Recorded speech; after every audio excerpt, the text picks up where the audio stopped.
আপন স্বামী তে বেড়ারও অহরহ কি দেয়, গজব দেয়। আছে না এরকম মহিলা? আপন স্বামী স্বামীরে কেমনে লানত দেয়, সন্তানকে কিভাবে লানত দেয়, স্বামীর মাকে কিভাবে অভিশাপ দেয়।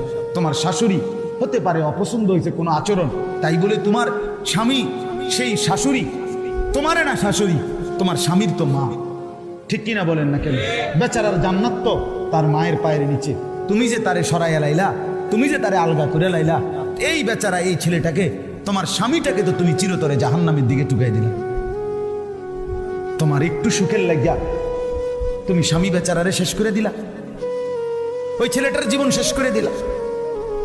মার অভিশাপে, বাবার অভিশাপে সন্তান জাহান্নামী হবে না? কথা বলেন না কেন?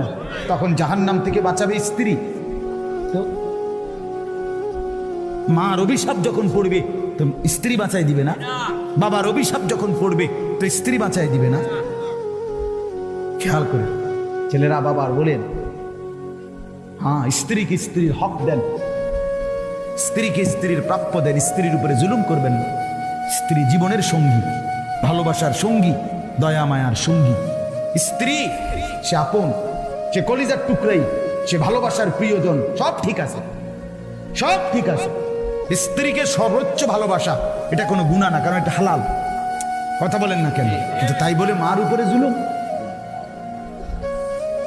না, এটা না। বাবার উপরে জুলুম কর না, না।